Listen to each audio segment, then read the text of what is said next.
गिरिवरधारी यशोदानन्दन व्रजजनरञ्जना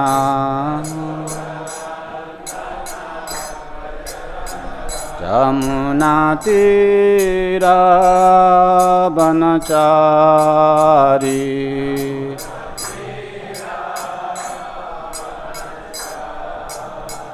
जय राधा माधव कुंज बिहारी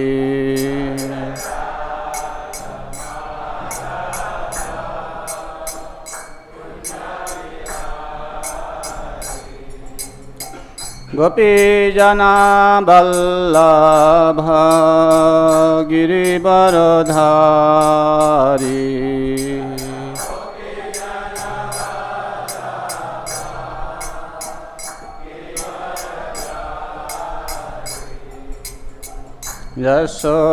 यशोदानन्दन व्रजजनरञ्जना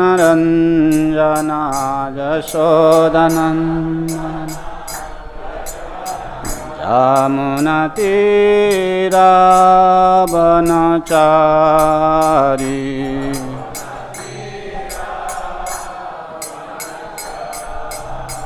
जय Radha Madhav Kunj Bihari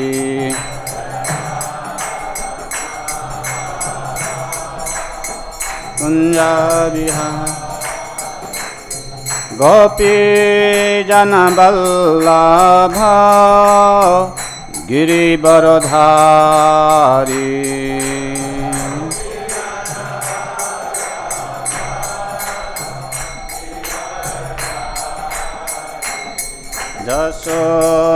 Yashodanandan व्रजजनरञ्जना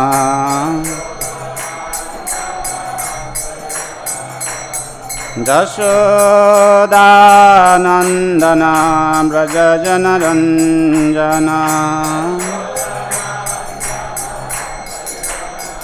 यमुनातीरावनचारी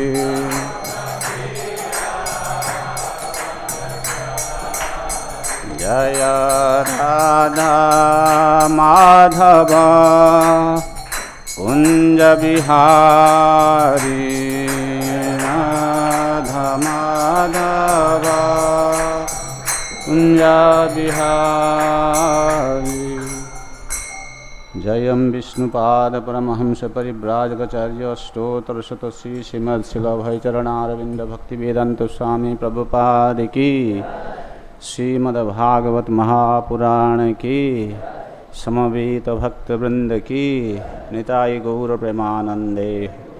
All glories to the assembled devotees. All glories to the assembled devotees. Glories to Sri Guru and Gauranga. All glories to Srila Prabhupada. Bande Gurun Isha Bhaktan ईशं ईशवतारकं तत्प्रकाशां च तत्शक्ति कृष्णचैतन्यसंज्ञकं नमो विष्णुपादाय कृष्णपृष्ठाय भूतले श्रीमते भक्तिवेदान्त स्वामीति नामिने। नमस्ते सारस्वती देवे गौरवाणी प्रचारिणे निर्विशेषशून्यवादी पाश्चात्यदेशतारिणे वंशाकल्पतरुभ्यश्च कृपासिन्धुभ्यैव च पतितानां पावनेभ्यो वैष्णवेभ्यो नमो नमः। नमो महवदन्याय कृष्णप्रेमप्रदायते कृष्णाय कृष्णचैतन्य नाम्ने गौरतिषे नमः। नारायणं नमस्कृत्य नरं चैव नरोत्तमं देवीं सरस्वतीं व्यासं ततो जयमुदीरयेत्। नष्टप्रायेष्वभद्रेषु नित्यं भागवत सेवया भगवती उत्तमा श्लोके भक्तिर्भवति नैष्ठिकी। मदेकबन्धुमत्सङ्गीन् मद्गुरो मन्महाधना मन्निस्तारकमद्भाग्य मदानन्दनमास्तु ते। असाधु साधुतादायिन् अतिनीचोचतारक हानमञ्च कदाचिन्मां प्रेम्णारित्कण्ठया स्फुरा। ॐ नमो भगवते वासुदेवाय।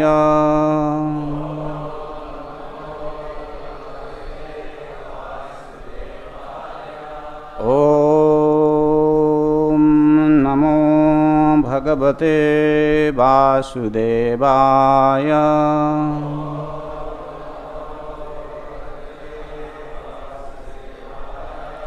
ॐ नमो भगवते वासुदेवाय।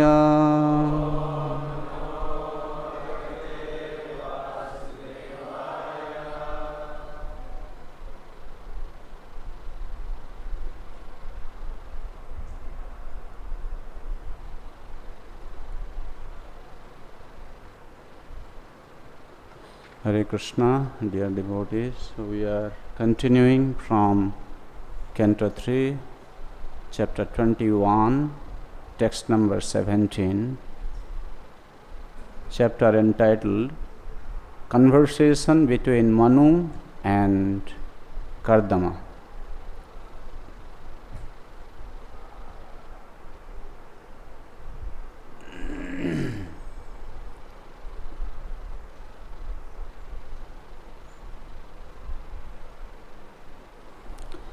लोकांश्च लोकानुगतान् पाśūञ्च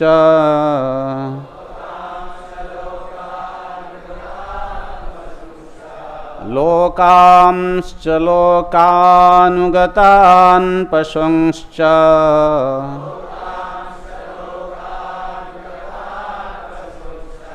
हिtvā śritāस्ते caraṇātapatram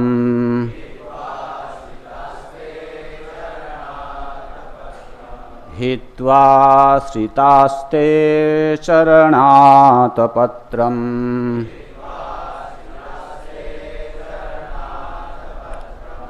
parasparaṁ tvad-guṇa-vāda-sīdhu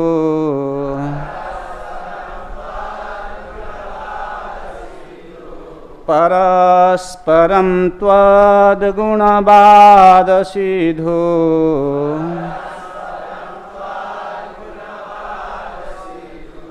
pīyūṣa-niryāpita-deha-dharmāḥ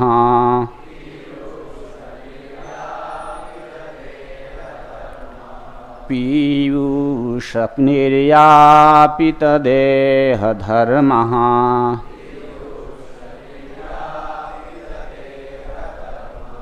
lokāṁś loka-anugatān paśūṁś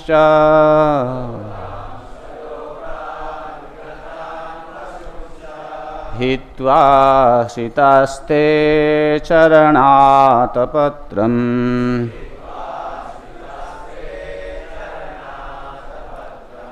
parasparaṁ tvad-guṇa-vāda-sīdhu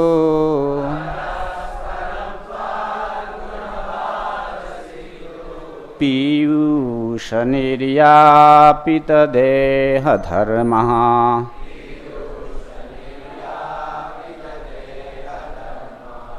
Please repeat.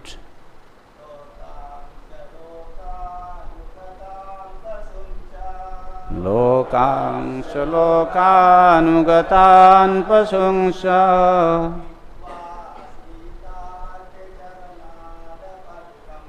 hitvā śritās caraṇātapatram.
Vaishnavis.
Thank you. Synonym, translation and purport by His Divine Grace A.C. Bhaktivedanta Swami Prabhupada. Srila Prabhupada ki lokān, worldly affairs, cha and loka-anugatān, the followers of worldly affairs, paśūn, beastly, cha and hitvā, having given up, śritāḥ, taken shelter, te, your, caraṇa, of lotus feet, ātapatram, the umbrella, parasparam, with one another, tvat, your, guna, of qualities, vāda, by discussion, sīdhu, intoxicating, pīyūṣa, by the nectar, niryāpita, extinguished. Deha-dharmāḥ, the primary necessities of the body. Translation. However, persons who have given up stereotyped worldly affairs and the beastly followers of these affairs, and who have taken shelter of the umbrella of your lotus feet by drinking the intoxicating nectar of your qualities and activities in discussion with one another, can be freed from the primary necessities of the material body. Purport. After describing the necessity of married life, Kardama Muni asserts that marriage and other social affairs are stereotyped regulations for persons who are addicted to material sense enjoyment. The principles of animal life, eating, sleeping, mating, and defending, are actually necessities of the body. But those who engage in transcendental Krishna consciousness, giving up all the stereotyped activities of this material world, are freed from social conventions.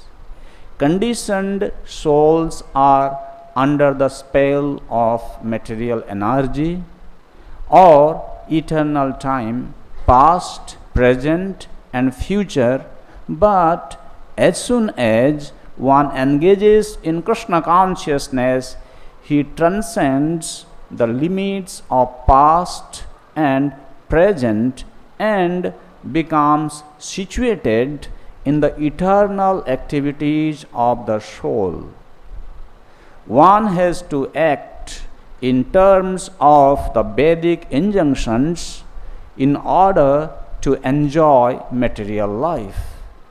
But those who have taken to the devotional service of the Lord are not afraid of the regulations of this material world. Such devotees do not care for the conventions of material activities. They boldly take to that shelter which is like an umbrella against the sun of repeated birth and death. Constant transmigration of the soul from one body to another is the cause of suffering in material existence. This conditioned life in material existence is called samsara. One may perform good work and take his birth in a very nice material condition, but the process under which birth and death take place is like a terrible fire. Sri Vishwanath Chakravarti Thakur, in his prayer to the spiritual master, has described this. Samsara, or the repetition of birth and death, is compared to a forest fire. A forest fire takes place automatically, without anyone's endeavor, by the friction of dried wood, and no fire department or sympathetic person can extinguish it. The raging forest fire can be extinguished only when there is a constant downpour of water from a cloud. The cloud is compared to the mercy of the spiritual master. By the grace of the spiritual master, the cloud of the mercy of the personality of Godhead is brought in, and then only when the rains of Krishna consciousness fall can the fire of material existence be extinguished. This is also explained here.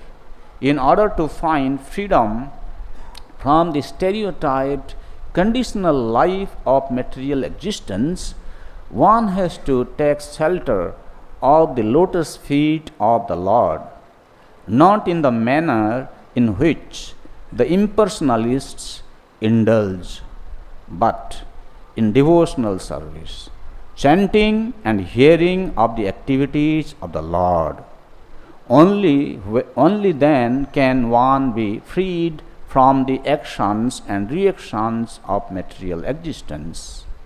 It is recommended here that one should give up the conditional life of this material world and the association of so-called civilized human beings who are simply following in a polished way the same stereotyped principles of eating, sleeping, defending, and mating.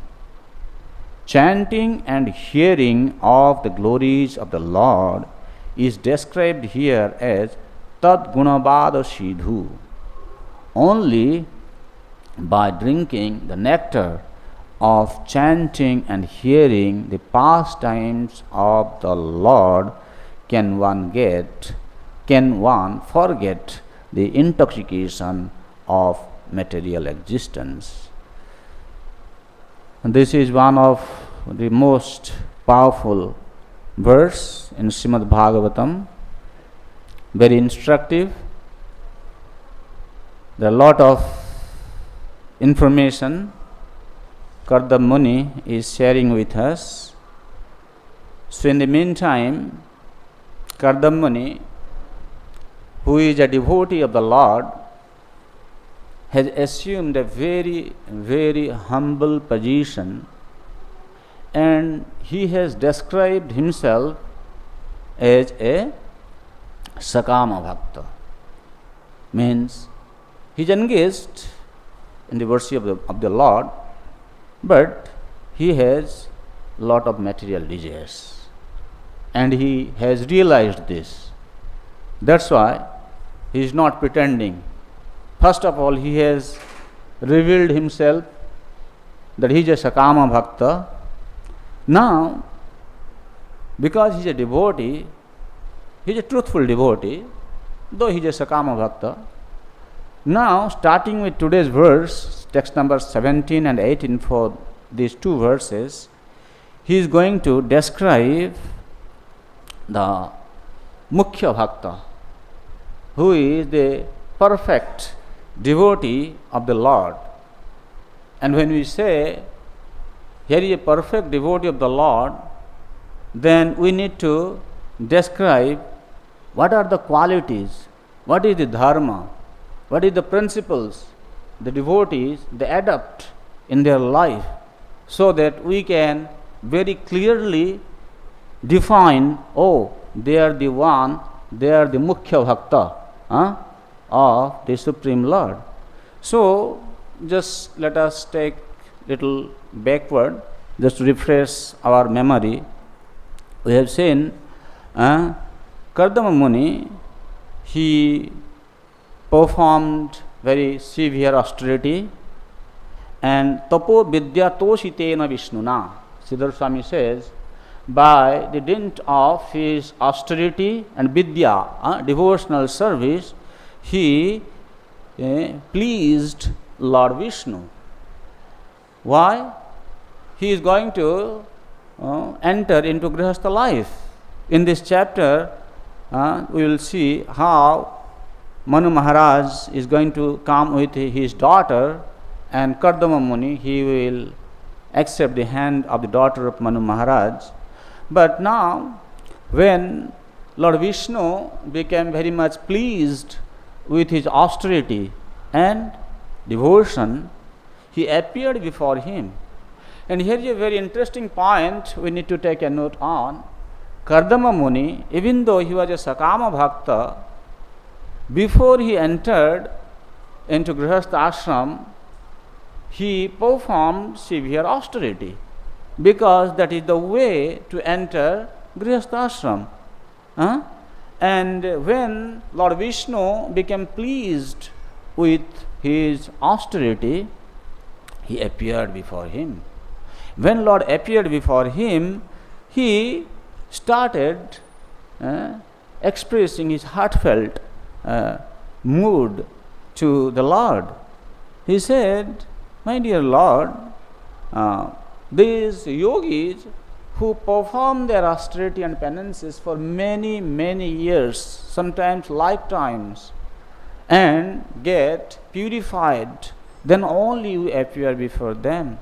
But now, you are so merciful, you have appeared before me." Then he said, actually he criticized devotees who are engaged in devotional service with material motives. Means he is actually realizing that I have material motives. And what he said? He said, those material desires which are automatically fulfilled even by those entities who are living in the hell, unfortunately, those whose intelligence are destroyed by their material desires, they take to your shelter, they engage in devotional service just to get those material motives fulfilled in this material life. That means he is saying, "My dear Lord, you are so merciful, even you bestow your mercy upon such people."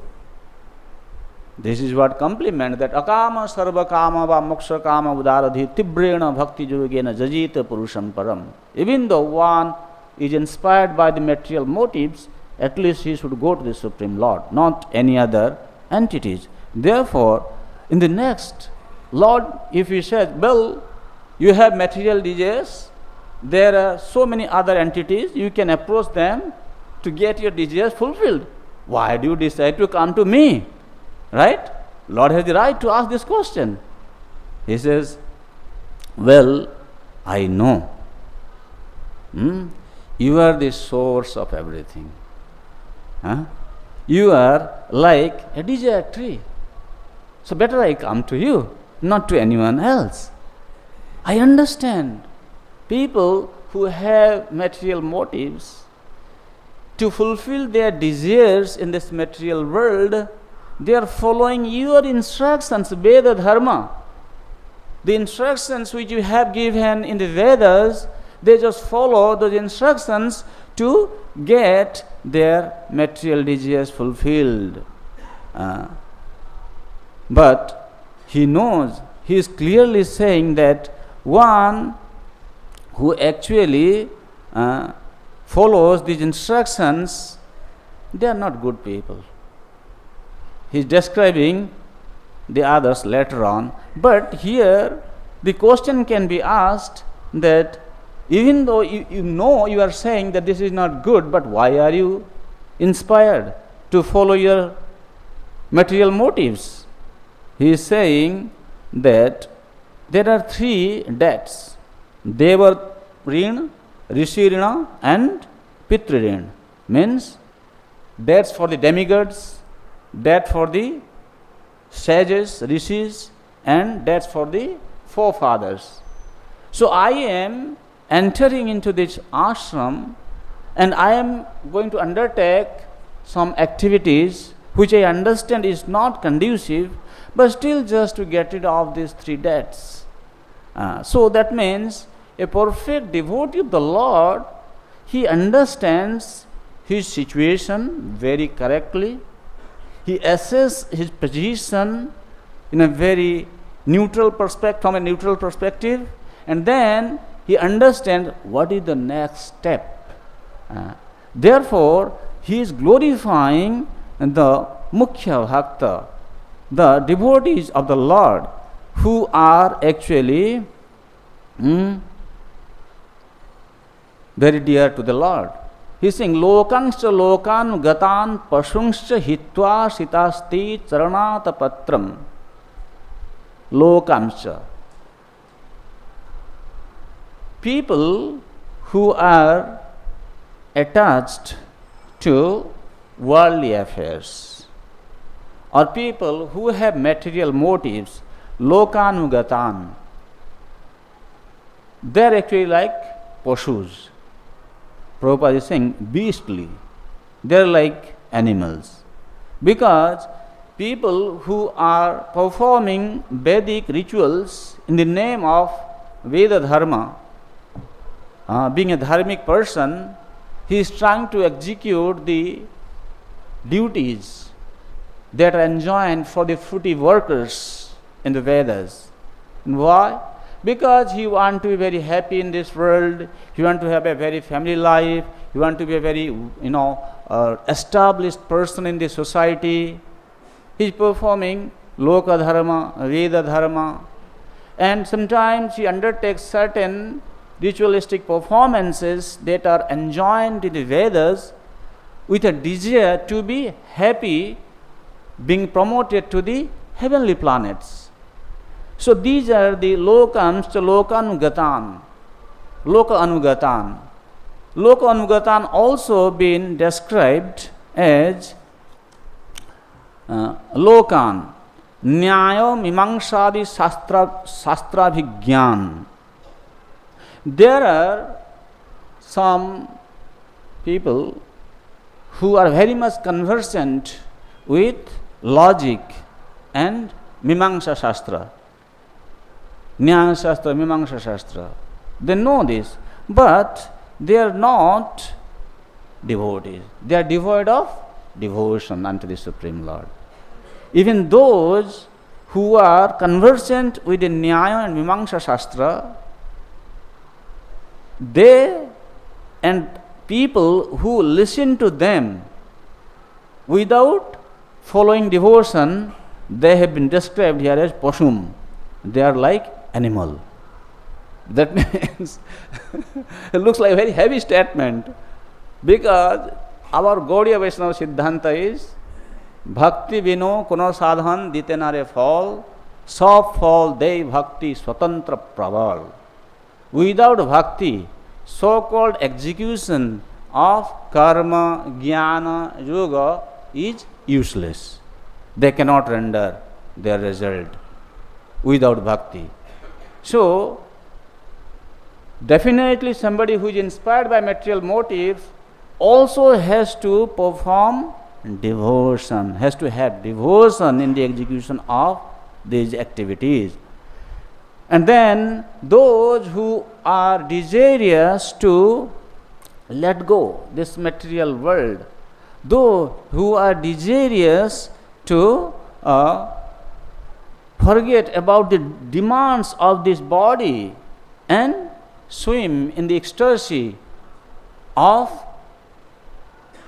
the pastimes of the Supreme Lord, hearing the glories of the Supreme Lord, who are the truthful devotees of the Lord. This is the process. What is the process? Parasparaṁ tvad-guṇa-vāda-sīdhu. These devotees who, after taking shelter of the lotus feet of the Lord, śritās caraṇātapatram, ātapatram. The lotus feet of the Lord have been described here as an umbrella. You go out in the sun, you feel so disturbed, right? Out of scorching heat of the sun. You need umbrella or a tree shaded area. Then you will be saved from the scorching heat of the sun. But what is that heat? People who are in this material world, kama, krodha, lobha, moha, all these desires in this world, they are not satisfied by fulfilling one desire. They are like, the waves of the ocean of material existence coming one after another. I don't know if you are not a very expert swimmer. If you go near Puri and try to take a dip in the ocean, oh, you will know what it is. The waves will always try to suppress you. And it will sometimes water will go into your mouth, your nose. You feel like suffocated. You immediately come out of that place. Right? But those who are expert, they know how to tackle this situation. So most of the people like us who are in this material world, we are actually facing one after another desire, the waves of this material ocean appearing in our mind and disturbing us. So that's why he's saying that scorching can be eradicated by the shade of the lotus feet of the Supreme Lord. So caraṇātapatram. So what do? They take, so this is a very, very interesting point. Let us understand this. As we said, those who are the highest devotee of the Lord, they have got three qualities, three dharma, three principles they follow. Lokān tyajanti. They give up loka-dharma, Veda-dharma, Aryapath. Means sometimes in this material world, when you are living in a society, you are bound to follow certain traditions that are prominent in that society. Right? Everybody can understand this. If you go to any part of the world, even in India, okay, people live in a particular village, in a particular place. They have their custom, tradition they follow. One house, they have some kind of function, then the neighbors, they have to go participate in there. That's social kind of need. You have to be present there. In a foreign country, they don't have village concept. They have got society concept, right? Big skyscrapers, 10, 20, 50 or 100, houses are in one place. They have a community center. Then they celebrate some function. If you don't go and participate in those kind of social functions, then people don't like you. Yeah? You are not a good man, right?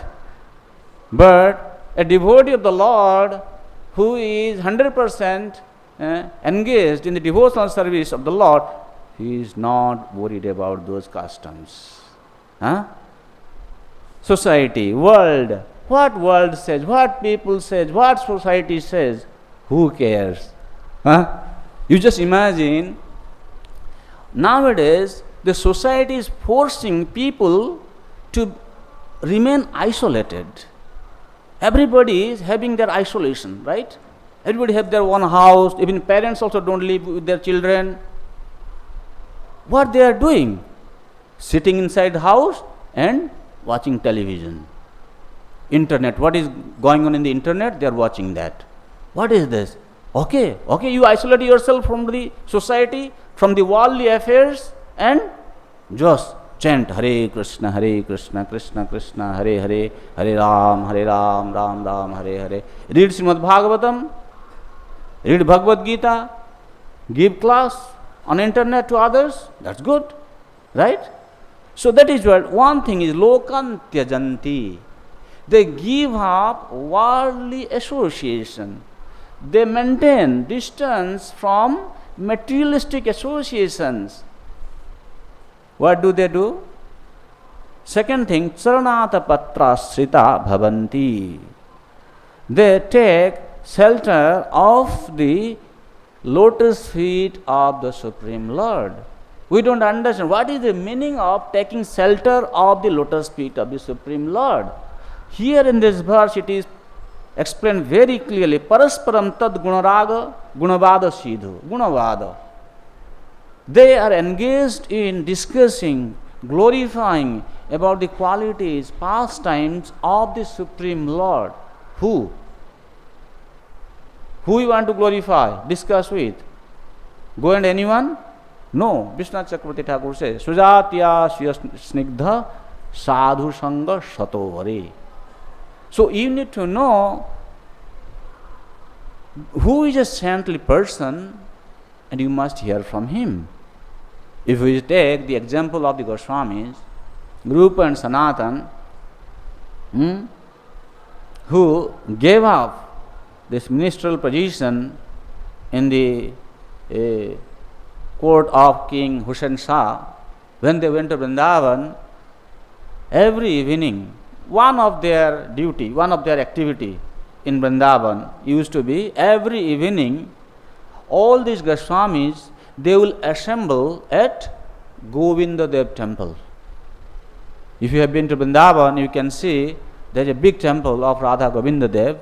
They used to assemble in that temple Rupa Goswami, Sanatana Goswami, Raghunath Das Goswami, and they will discuss about the glories of the Supreme Lord.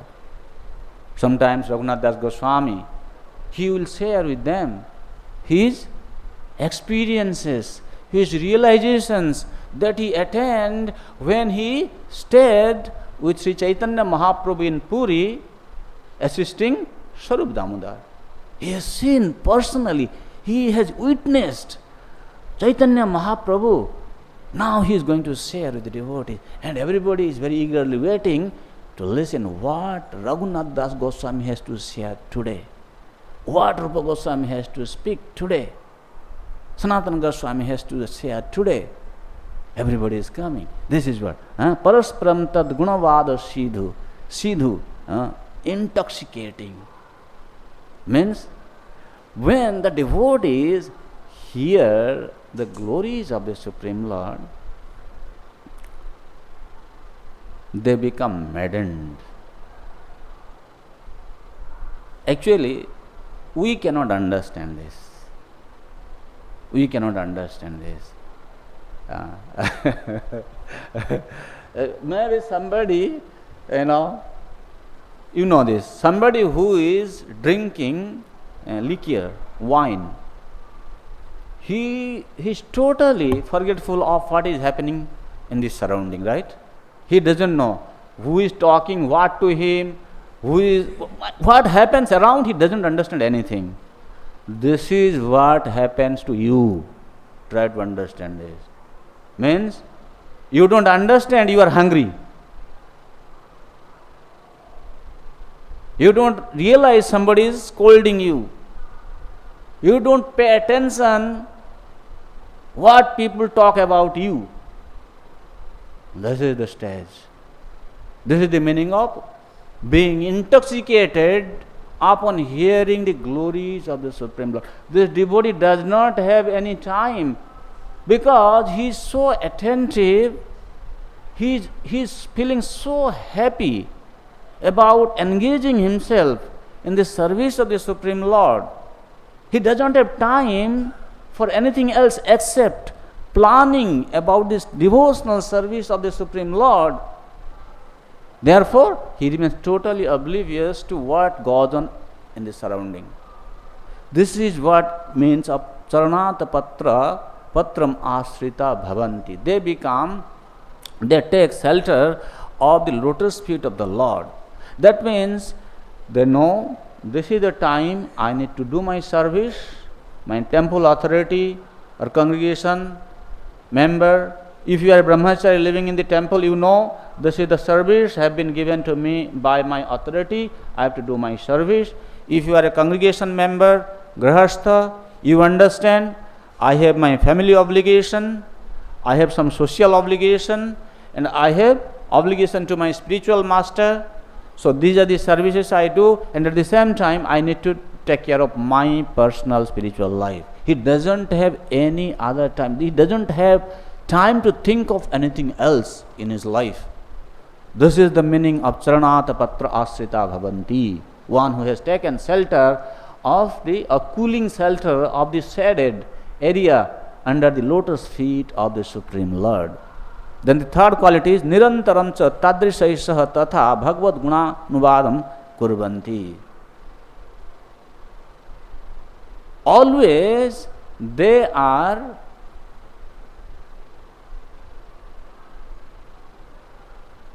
drinking this nectar.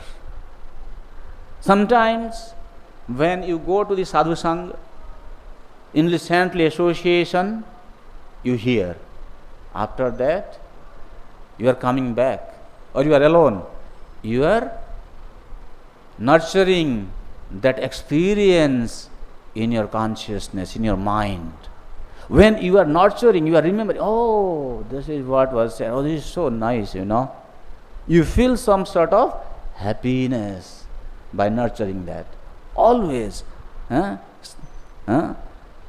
When he meets with other devotees, he experiences that happiness, and he is alone also. By thinking about it, he is also experiencing.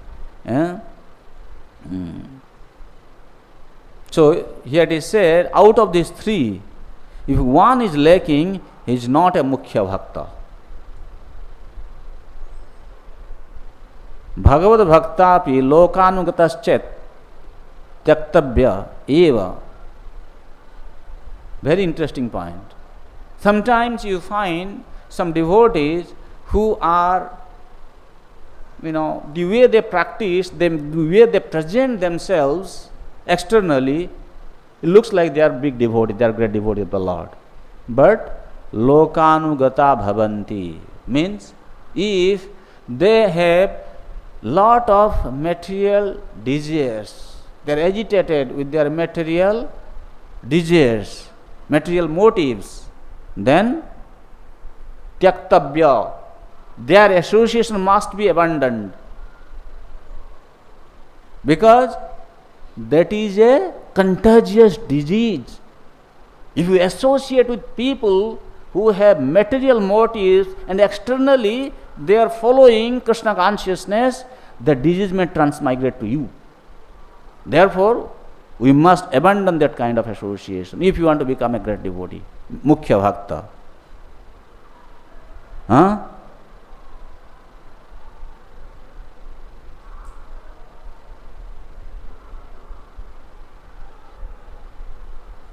What to speak of those who are cultivating their material motives?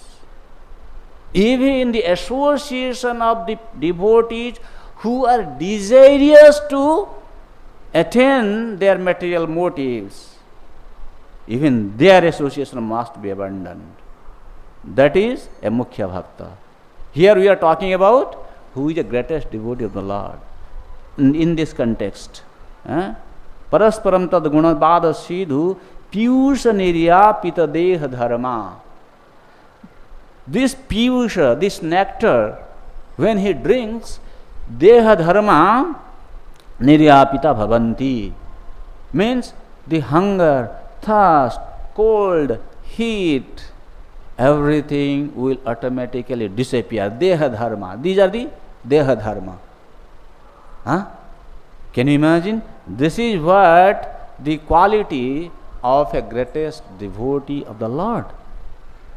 Lokāṁś lokānugatān paśūṁś hitvā śritās caraṇātapatram. They give up these materialistic associations. People who are inspired by material motives, they don't want to come near them. And these truthful devotees, they come together, they hear, glorify the glories, the pastimes of the Supreme Lord, they hear, and by drinking this nectar, they forget about the demands of their material body. So this is the process actually.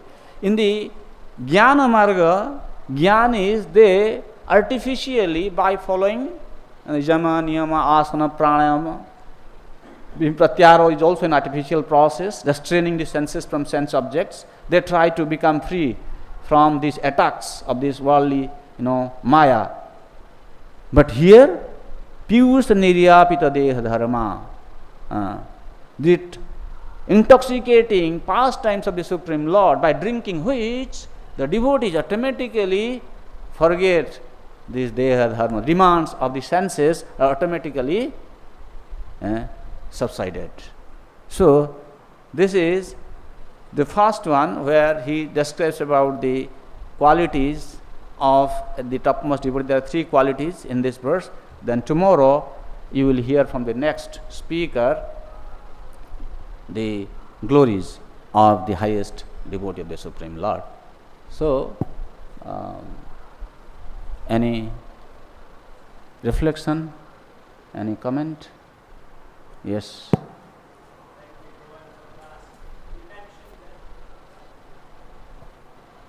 Hare Krishna. You mentioned that the association of a devotee who has material motivations must be given up. But it seems to me that it might be very dangerous trying to judge which devotee has material motivations, especially from a neophyte position, and you may make a mistake, or you may just be critical or fault-finding and commit Vaishnava aparad and ruin your spiritual life. Could you instruct how we can apply this in our spiritual lives? Okay. Another angle is that suppose we are staying in the family and we find our relatives who are staying with us, they are materially motivated. They may be devotees, they may be initiated, but so we have to stay with them together. We cannot give up there, like go out of the home. So in that case also. Very good. Good. Thank you. Thank you for raising this point. I am very happy that you are asking this question, Prabhu.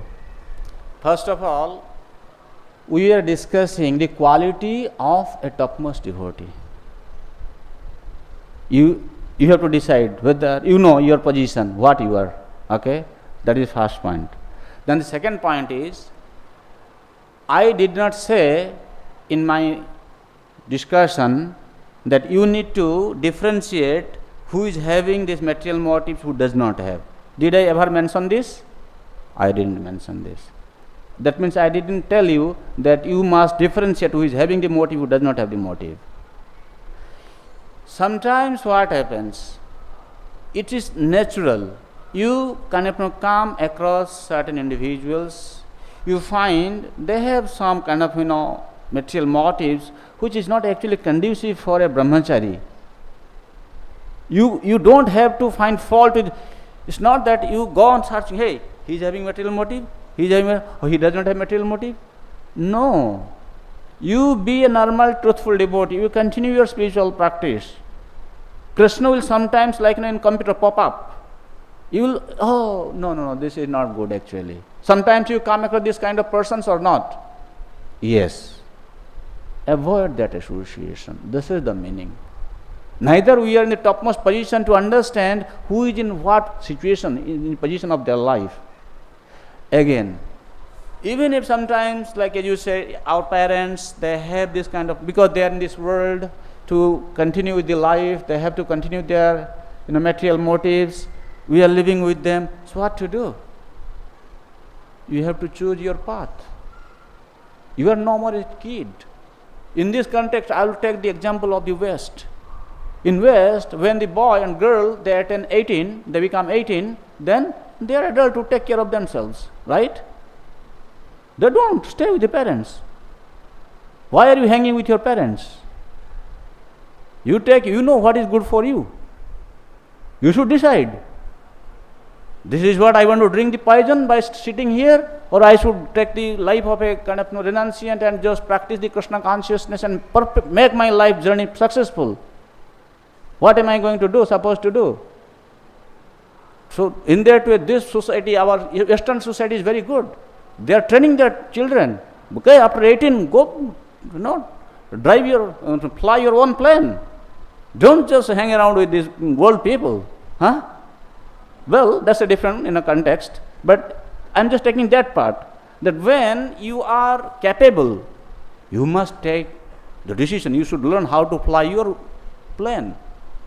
And then, especially devotees in Krishna consciousness, you see those who are born devotees, I would say, their family members, their parents are Vaishnavis. You need to understand, sometimes for the children it looks like, oh, they might be very much materially motivated. Not materially motivated. You need to understand the mood. To maintain this body, you need some material facilities. So these material mentalities are meant to remain Krishna conscious. If they are doing, they're cultivating some, looks like some material motives, but that is meant for cultivating Krishna consciousness, that is not faulty situation. But again, those who want to exclusively advance in Krishna consciousness, they need to take their own decision. That's what Prabhupada here is saying, hearing from the Guru, Sansara Dava Nala Leader Loka, there is this fire, forest fire. By listening to Guru, everybody has to go to their spiritual master. Not everybody is on the same platform. So he is here, he is there, he is there, he is there. Then Guru is going to give you instruction what you should do at this point in time. So here the principle is, if you happen to see somebody cultivating material motives which are unfavorable for your growth in Krishna consciousness, pratikulyasya varjanam. These two things. First thing is caraṇātapatram and ashrita. Then second one is saranagati. There are 6 principles of surrender. If these 2 principles are adopted by the devotee, then their growth in Krishna consciousness is very easy. So this is how we should understand this principle. Did you understand? You understand? Good, thank you. Bhagavatam should be understood with complete clarity. Bhagavatam is not going to confuse us. Bhagavatam definitely gives us very clear understanding, clear-cut understanding. Then, if you have understood, you follow, you are growing. Not growing, you are flying actually. There is no traffic lights when you are flying. Traffic lights are for those who are in the ground, for ground transportation. When you start flying, there is no traffic light for you. Okay? Okay. It's already 9 o'clock. You have to go for prasadam. We have the next service. Thank you very much for your attention.